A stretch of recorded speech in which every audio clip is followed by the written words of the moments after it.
Mesdames, Messieurs, vous êtes très nombreux à nous être fidèles sur la Moto TV. C'est le temps de votre émission Demain par l'éducation. Demain par l'éducation, c'est une émission produite dans l'univers de l'UAC. Et pour aujourd'hui, nous allons accueillir le révérend Père Wairuta Wihamba Jean-Marie. C'est un licencié en psychologie clinique à l'université Saint-Augustin de Kinshasa. C'est avec lui que nous allons passer cette émission d'aujourd'hui et vous allez vous rappeler que c'est le mois de septembre, le mois au cours duquel le monde célèbre la journée du suicide, et c'est une journée qui se célèbre chaque 10 septembre et c'est le mois qui continue à être écoulé. Et aujourd'hui spécialement, nous l'accueillons sur ces plateaux, c'est en vue de parler de la recherche qu'il a pu mener qu'il a pu mener à Kinshasa pour son travail de fin de cycle, du second cycle, je veux dire. Et il a écrit, c'est sur le suicide. Nous allons donc accueillir le révérend Père Wairuta qui va saluer nos téléspectateurs. Merci beaucoup. Merci aussi pour les téléspectateurs qui nous suivent. Voilà, et aujourd'hui nous parlons spécialement de cette recherche que vous avez pu effectuer. C'est au sujet du suicide en milieu de jeunes à Kinshasa, donc on veut dire que c'est la République démocratique du Congo. Et révérend Père, est-ce que vous allez nous dire ce qui vous a inspiré à mener une recherche dans ce sens en parlant du suicide? Merci pour la question. Ce qui m'a beaucoup inspiré, c'était d'abord l'observation. J'étais en train d'observer des comportements que je trouvais anormaux à Kinshasa. Je vois des gens qui on pouvait qualifier des gens qui recherchent la mort à tout moment. Oui. Il y a l'attrait vers la mort, le goût effréné de risque dans la ville. Ça, c'est ce que j'observais au niveau des vies quotidiennes. Mais aussi, j'étais inspiré par beaucoup d'informations qui passaient à la télévision, dans les télévisions qui sont à Kinshasa, des informations qui passent à la radio, toujours des jeunes qui se suicident, des personnes qui tuent d'autres, et avec beaucoup d'autres formes de suicide. Et surtout, je voyais ce risque que les gens mettaient pour se donner la mort. Oui. Donc, une conduite vraiment à risque de tout genre. Je voyais même la façon de conduire dans la ville de Kinshasa. Ouais. Je voyais des jeunes qui se droguaient à tout moment. Une prise effrénée de la boisson, de drogue de toutes sortes. Donc, ces éléments-là m'avaient quand même tiqué. Mais est-ce qu'il n'y a pas moyen qu'on puisse mener une recherche là-dessus pour comprendre qu'est-ce qui est, au fond, bon problème lié à cette conduite de mettre soi-même en danger. Voilà, révérend Père, vous avez effectué une observation, vous avez vu le comportement des jeunes, comment ils vivent, comment les gens conduisent. Mais en parcourant votre document, dans le premier chapitre consacré aux généralités, vous avez sans doute abordé un sous-point en rapport avec les problèmes liés à la jeunesse et le suicide. Est-ce que vous allez nous dire en quelques mots ce que vous avez, ce que vous avez développé dans ce point? Oui, par rapport aux jeunes et le suicide,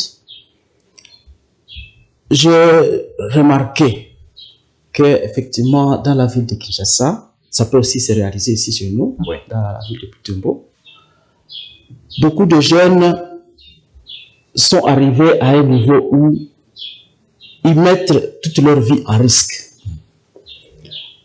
Et je partais aussi de ce que, dans ce qu'on peut appeler ici la croissance de l'homme. Vous savez qu'à une étape où on devient jeune, c'est le moment où on a beaucoup d'ambition. On veut se projeter dans l'avenir. On veut réaliser les rêves de sa vie. Mais à un moment donné, on comprend que ces jeunes sur lesquels on compte, on voudrait mettre tout notre espoir de toute la République. et les familles y compris, disons, la vie de ces jeunes, mais c'est eux-mêmes qui commencent à nous quitter. Alors, comprenez que là, j'ai été un peu obligé de pouvoir comprendre au fond qu'est-ce qu'il y a comme problème à ce niveau des jeunes ici. Oui, quand eux-mêmes, ils doivent dire, voilà, je vais faire le meurtre de soi. Je vais donner la fin à ma vie. Donc, je vais me donner la mort. Qu'est-ce qu'il y a comme problème? Effectivement, comme vous dites, d'abord, j'ai trouvé que c'était le problème de suicide des jeunes ici, c'était un problème multidisciplinaire, multidimensionnel. Multidimensionnel, d'abord du point de vue médical, mais du point de vue psychologique, mais aussi du point de vue, comment on peut dire ça, social ou sociologique. C'est ça. Donc, du point de vue médical, on sait que quelqu'un qui se donne la mort, il y a une urgence médicale et nécessairement, il faut intervenir le médicament et absolument une hospitalisation. Du point de vue psychologique, on sait que ces gens, ils ont une grande détresse psychologique qui n'arrivent même plus à comprendre eux-mêmes. Et voilà comment ils peuvent aussi... On fait intervenir le psychologue. Parce que là, c'est effectivement la grande partie, c'est vraiment le psychologue. Mais aussi, du point de vue social ou sociologique, on sait que le phénomène des suicides touche vraiment la société. Et tout le monde, que ce soit la famille, que ce soit l'entourage, on est perplexe devant une telle situation. Donc voilà un peu tout ça, on peut voyer ça à Kinshasa. Et comme on peut dire, nous avons même j'ai déjà fait d'autres analyses à Butembo, ça se fait toujours.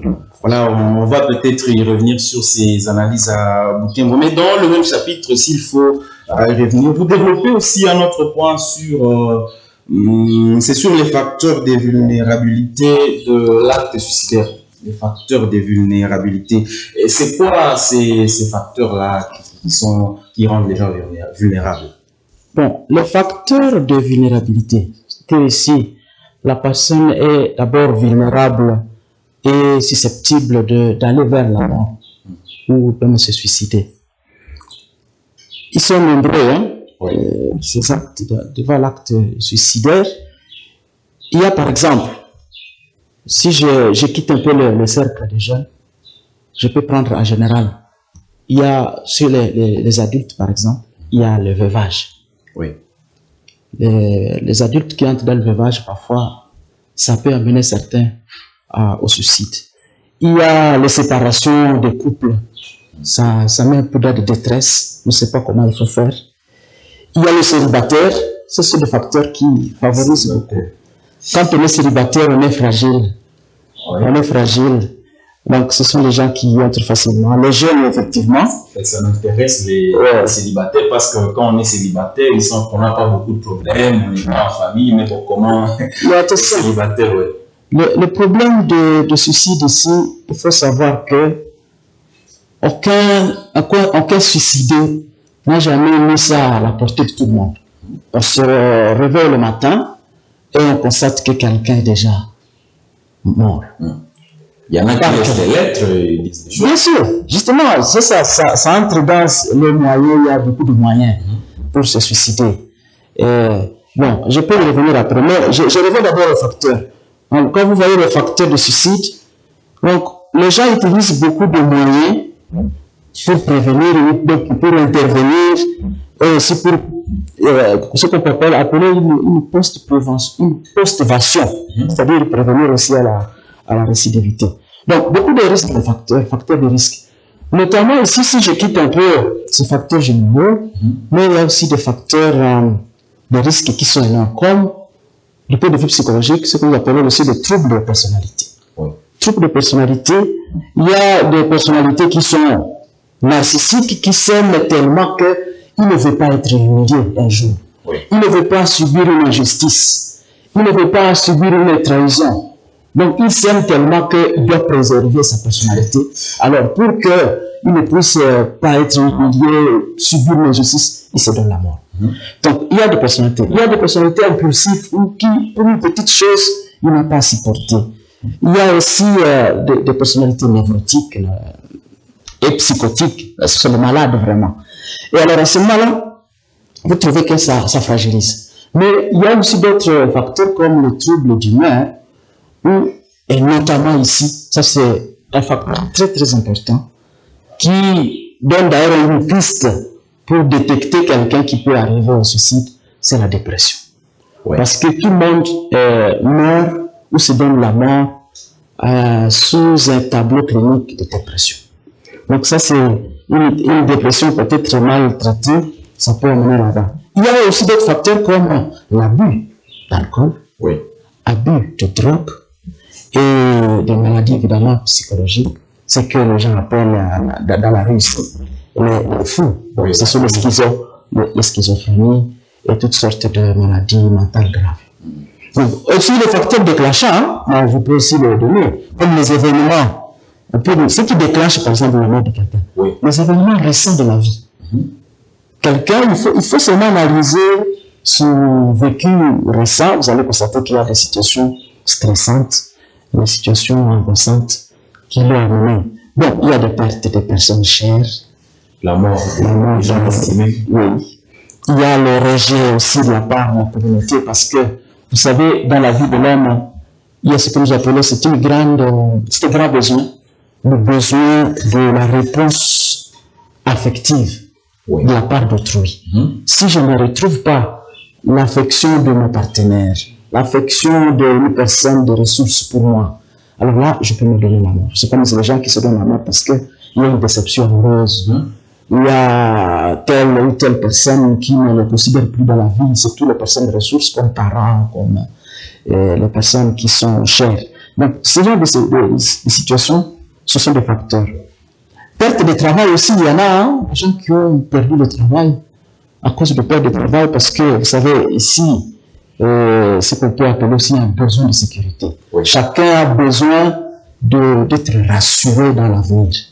Mais quand cette assurance n'est pas là, effectivement, on trouve une obstruction, on trouve qu'on est bouché quelque part, l'avenir n'est plus clair. Alors à ce moment-là, on se peut. Bon, il y en a aussi d'autres qui se donnent la mort parce qu'il y a la maladie grave. Ils ont contracté la maladie.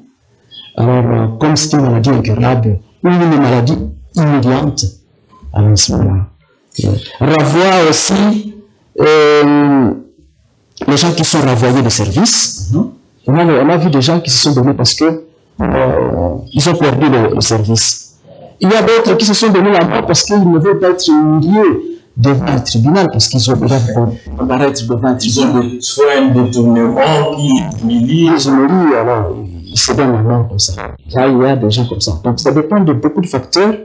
Pour dire tout simplement, c'est vraiment un vaste monde qui englobe beaucoup d'autres. Oui, sans doute, vous êtes revenu sur beaucoup de facteurs et vous revenez aussi sur les besoins.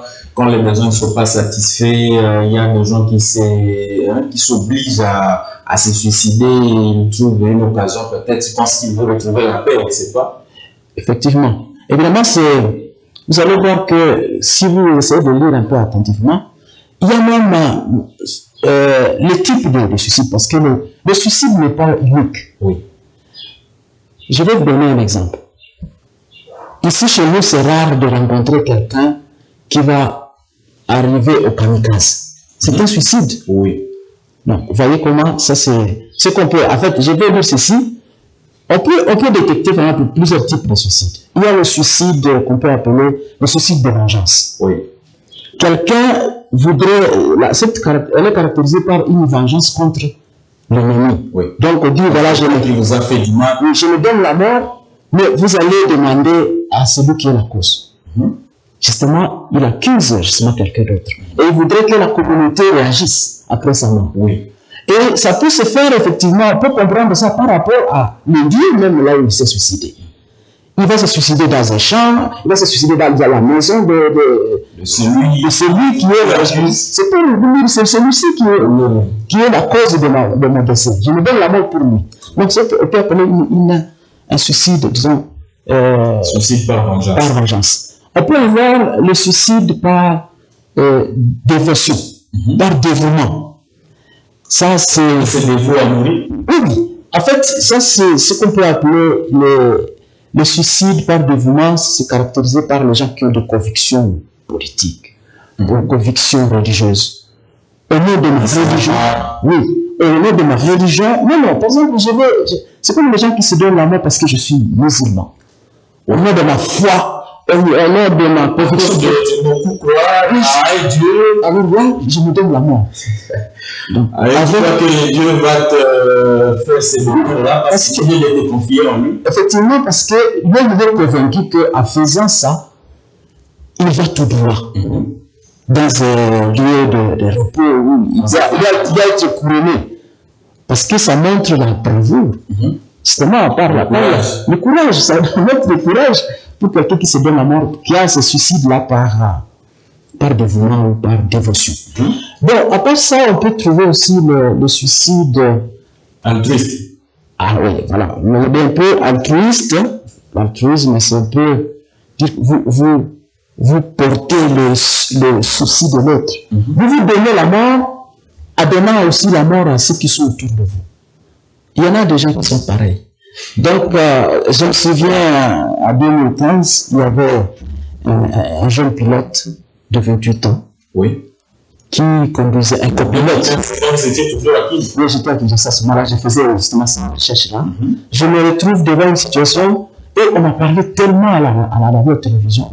Un jeune qui était copilote de 28 ans, qui conduisait ici avec un pilote de l'avion de German Airlines, qui quittait Londres pour Allemagne. Mais arrivé dans les Alpes, il a précipité l'avion, lui y compris.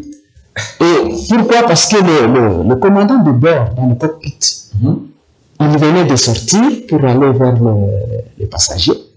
Et puis, tout directement, le jeune là qui est resté le copilote, il s'est enfermé dans le cockpit, donc le pilote ne pouvait plus entrer. Et c'était prévu qu'il faut qu'il meure ou il avait fait ça? En fait, c'est ce qu'on appelle effectivement le suicide altruiste. Donc, il avait aussi, il voulait se tuer en tuant aussi les autres, comme si il voulait le sauver d'un fantasme, d'un problème quelconque. Alors, donc il se donne la mort tout en sauvant. L'idée derrière un altruiste, c'est qu'il sauve aussi les autres. Mais alors, il sauve vraiment la mort. Comme ça qu'il a précipité les gens avec 254 passagers, y compris lui-même, dans les Alpes, en France. Bon, après ça, vous avez aussi le suicide qu'on peut appeler le suicide du type samsonique. Samson. Pourquoi ça, c'est un peu de la Bible. De la Bible. Vous voyez le Samson de la Bible. Il avait son épouse qui est ici de Luna. Et cette femme l'a ridiculisé, l'a trahi. Effectivement, c'est ce qu'on appelle le suicide du type samsonique. Pourquoi? Parce qu'ici, il est caractérisé par le sentiment d'être trahi dans sa vie. Tu sais que tu as de l'estime à quelqu'un, tu lui fais tellement confiance, et au final, tu vas constater une situation qui ne marche pas. Effectivement, la trahison veut dire quoi? Parce que dans la trahison, vous vous retrouvez d'abord trahi dans votre propre intimité, vraiment. Et vous vous retrouvez rejeté, abandonné, c'est vraiment la trahison. Et puis, humilié. Dans la trahison, dans cette humiliation, vous avez donné tout votre cœur à une personne. Toute votre estime. Vous ne savez plus vous contrôler. Alors, même dans la trahison, il y a l'injustice. Vous trouvez que c'est injuste ce que vous avez. Alors, pour disparaître, il faut seulement se donner la mort. Donc, ça, c'est du type. Donc, vous voyez, il y a beaucoup de types. Mais maintenant, on peut dire, ici chez nous, c'est vrai. Nous n'avons pas le suicide de type altruiste. C'est rare parce que ça demande des moyens. Nous n'avons pas de suicide du type de vengeance. C'est rare aussi. Ici chez nous, on n'a pas aussi le suicide de type dévotion. Parce qu'on n'a pas encore ces convictions politiques ou religieuses, ou politico-religieuses. Mais plutôt, ce qu'on peut voir généralement ici chez nous, le cas à 90% des suicides que nous voyons, même dans la vie de Butembo, c'est du type samsonique, où on se sent vraiment trahi dans son fort intérieur. alors on se sent humilié avec une grande injustice. Alors c'est bien. Voilà, nous sommes en train de tourner dans les facteurs de vulnérabilité. Vous êtes venu sur les différentes situations qui peuvent mener quelqu'un à se donner la mort. Mais vous avez quand même écrit dans votre travail que les résultats sont susceptibles de constituer, de contribuer à la protection de la vie humaine, à la modification positive des comportements suicidaires. Et au-delà de tout ce que vous venez de dire, c'est quoi la contribution de ce travail dans ce sens, selon que vous avez écrit, dans l'intérêt que vous accordez à ce travail? Merci beaucoup. Je sais que si quelqu'un veut comprendre ce problème, parce que c'est d'abord un phénomène rare, et un phénomène rare qui arrive aussi subitement. Personne n'a jamais été témoin d'un suicide. Oui. Parce que tous les suicidés, ils le font clandestinement. Alors, je voudrais ici vous montrer que les gens qui se suicident, ils ne sont pas responsables. Et que la plus grande partie de leurs problèmes, c'est lié à nous qui sommes autour d'eux. Oui. C'est lié à l'environnement. L'environnement social qui est autour de nous, ou sociopolitique, on peut aussi le dire comme ça. Donc, ils ne sont pas responsables. Parce que le tableau est tellement dur à supporter pour eux. Je me mets un peu à la place d'un suicidé. Donc, c'est tellement dur qu'ils trouvent que la seule issue devant ce problème-là, il n'y a que la mort qui peut. Alors, pour dire, nous n'avons pas à stigmatiser ces gens-là. Donc, ces gens-là, ce travail montre qu'on peut avoir un regard d'empathie envers ces gens qui se suicident. Il ne faut pas les culpabiliser. Il ne faut pas, comme s'ils ont commis des choses abominables. Ils le font sans eux. Ce n'est pas eux. Donc, nous sommes parfois aussi responsables de ces gens qui sont décédés. Alors, je voudrais montrer là que, même dans les investigations qui peuvent venir parfois dans le cas de suicide ici, vous allez voir que c'est la police qui entre là. Peut-être qu'il n'est pas informé de comment il faut mener les investigations, comment identifier le vrai problème, comment identifier les causes Mais on est là pour aller prendre, je sais pas, des chèvres, on va prendre ceci. Et on appellera même dans l'histoire confronter ceux qui se sont. Exactement, c'est pas bon. Et on veut même, encore ce qui est grave, la famille va rester avec beaucoup de stigmates. Donc la famille va être même stigmatisée et avoir beaucoup de souffrance. Je voulais un peu, dans ce sens-là, aider quand même à soulager la famille pour comprendre que non, ce qui est arrivé à cet homme ici, il y a une part, c'est vrai, de l'environnement, mais nous n'avons pas à les stigmatiser. Même la famille, parfois, elle n'est pas responsable. Voilà, la famille n'est pas tellement responsable. Le suicidé lui-même, il n'est pas responsable de l'acte qu'il peut poser en se suicidant. Mais là, nous sommes en train de courir le temps et peut-être que vous avez un petit message à lancer à nos téléspectateurs. On reviendra sur d'autres points, on abordera d'autres situations à la prochaine, mais pour l'instant, est-ce que vous avez quelque chose à dire avant de conclure cette émission? Oui, je voulais dire ceci à nos téléspectateurs, que pour un suicidé, il y a un dysfonctionnement mental grave, qui est dû à beaucoup d'éléments. Et notamment ici, je peux citer seulement deux, à passer un peu, on peut les approfondir après. Je vois ce qu'on peut appeler ici une frustration. Ils sont frustrés. Frustration, c'est-à-dire ceci, je voyais les jeunes qui se voient la route barrée. Alors, quand tu as un projet sur toi-même, un avenir que tu veux voir, un avenir radieux, mais tout d'un coup, les choses s'obstruent, effectivement, ça c'est ce qu'on peut appeler la frustration. Donc, là, vous savez que quand on est jeune, on est dans ce qu'on peut appeler... C'est un monde de construction. On est dans la construction. Et puis, on se voit dans un développement d'identité. Je veux avoir une identité sur cette terre. Mais quand cette identité-là n'arrive pas, par cause des barrières qui sont dans la vie, on peut se donner la mort. Donc, voilà un peu les choses. Mais de deux, on peut aussi, je peux quand même dire aux spectateurs qu'ils comprennent qu'il y a trop d'agressivité dans la vie. Les gens sont trop agressifs. Peut-être parce que nous ne savons pas orienter la cause même de nos problèmes. Ouais. Beaucoup de gens, ils attribuent la cause de leurs problèmes à d'autres. Effectivement, c'est ce qui me crée parfois des conséquences. Il faut avoir sa part dans ce qui est la cause comme situation. Bon, si je prends seulement l'autre qui est la cause de mon problème, effectivement, je vais entrer dans le conflit. Parce que l'autre là aussi n'acceptera pas qu'il soit le responsable de ce qui m'arrive. Oui. Il y a d'autres aussi qui se donnent la responsabilité de, en tout cas, ce qui m'est arrivé, je suis responsable. Voilà, la plupart des cas, ce sont ces gens-là qui se donnent la mort. Mais une bonne solution serait de dire, quand il y a des problèmes dans la vie, il faut se dire, ni l'autre, ni moi, je suis pas responsable de ce qui m'arrive. Oui. Personne n'est responsable. Donc la vie doit continuer. Donc voilà un peu ce que moi je voulais dédramatiser un peu. C'est pour dédramatiser. Que les gens ne puissent pas prendre la vie comme si c'est le ciel qui vient de tomber. Oui. Non, le ciel ne tombera pas. La vie doit continuer. Voilà, le ciel ne tombera pas, la vie doit continuer et c'est sur cette note que nous sommes en train de mettre un terme à ces programmes d'aujourd'hui dans Demain par l'éducation.